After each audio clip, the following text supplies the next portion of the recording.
All right, welcome to Dental Board's Reviews, Dental Implantology Series number 7.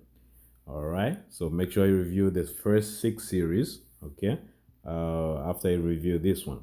All right, so question number 40. Implants are never 100% osseointegrated. True or false? Okay, so this question here is true. Okay, so implants are never 100% osseointegrated. All right, and the feedback is implants are always never osseointegrated 100% because there are some areas of implants that are not adherent to bone. So that's when I said osseointegration doesn't, it's only at the light microscopic level. Okay, I mentioned this in the previous series. So but not on the ultra structural level because there's some areas where the bone is not attached to the implant. So the apposition index is a percentage of the implant that is in contact with bone. So it depends on the appositional index. And for successful osseointegration, you need to have appositional index between 30 and 95%. All right. So you have to understand this property if you are going to be putting implants. All right. All right. So question number 40. 41. What type of bone is found in the posterior maxilla? So we discussed this before. All right. This is a type 4 bone. You should know this already. All right. Question number 42. A dentist is placing a dental implant in the mandible. How far should she place the implant from the adjacent tooth? So we saw this also in the previous series. So if you have a tooth,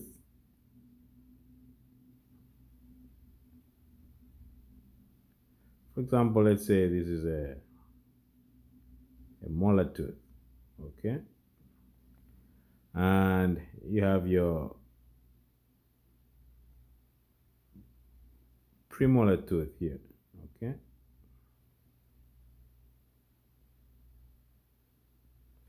and you have this space with some bone. So how far should you place an implant from the adjacent tooth? So you're supposed to know this, okay? So here, supposed to be, if you're going to put an implant here, so the minimum distance you can put it here from the adjacent tooth is 1.5 millimeters. So you have now you have two options with 1.5. You have this option and you have this option. However, this option says 1, so you cannot get closer to that. Okay, so 1.5 to 2 is the answer. So answer is C. Okay, so make sure you understand these principles. A radiographic stent must contain radiographic material, whereas a surgical stent may or may not contain radiographic material. Is that true or false? So that is true. Okay, a surgical stent does not need to be radiographic. However, a radiographic stent has to be radiopaque so that you can see it. Okay, so let us review. So a surgical stent is an acrylic appliance that is used during surgery.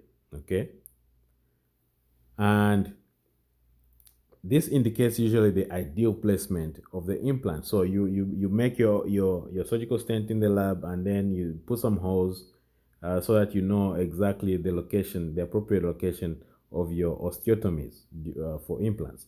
Okay, so the surgical stent conveys a decision made during diagnostic and treatment planning stages to clinical setting during your surgical phase. it does not need to be radio opaque. All right. However, the radiographic stent can easily be used or converted into a surgical stent. However, the surgical guide must have guide holes that are wide enough, and this is very critical. It should have the holes in the guide should be wide enough to accommodate an osteotomy drill. However, it cannot be so wide that it causes misdirection. So it cannot be angulated in certain position. It has to go straight in the direction that you planned it in the lab. Okay, critical points that you need to review. All right. A clinical term used to describe the anchorage of endosseous implants to withstand functional loading is what? A. Osteoconduction. B. Osteoinduction. C. Osseointegration. D. Osteogenesis. Okay, so all these are just distractors. So you know that the anchorage of endosseous implants to withstand functional loading is osteointegration. This is the definition of osteointegration. Okay. All right. Let's see here.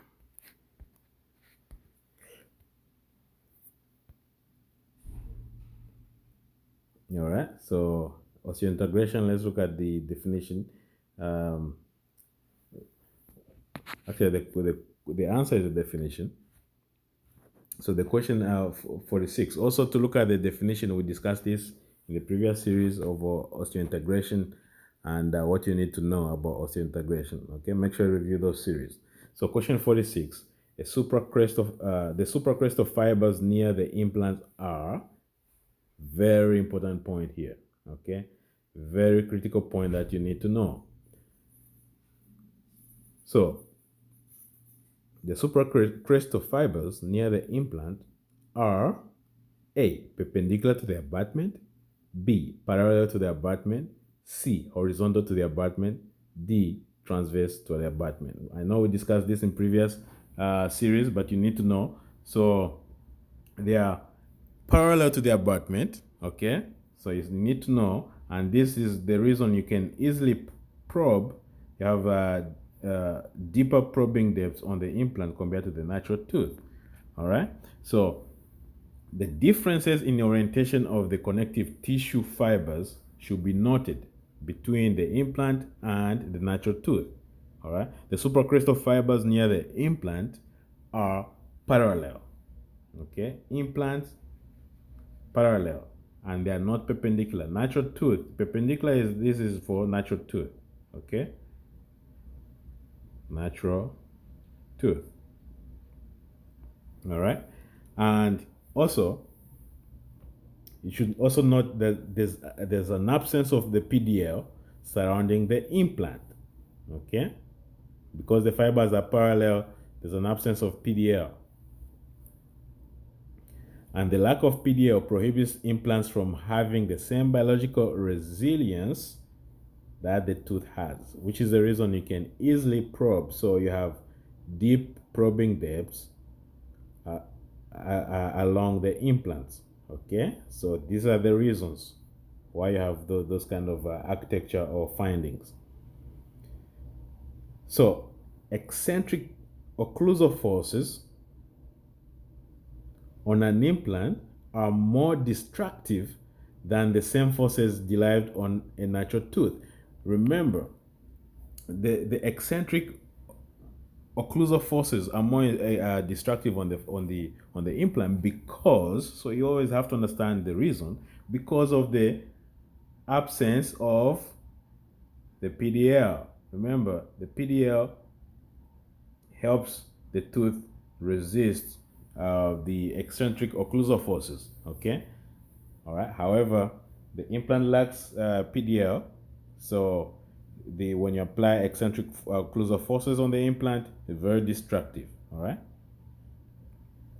So, biological function of peri-implant soft tissue, we reviewed this before. You have to understand that junctional epithelium creates a seal that protects the bone implant interface, and the junctional epithelium helps to defend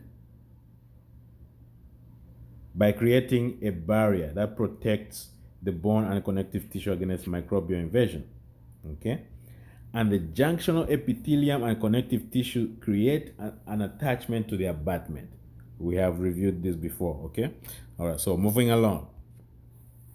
All right, so make sure you review the previous 6 series, okay, before we move on.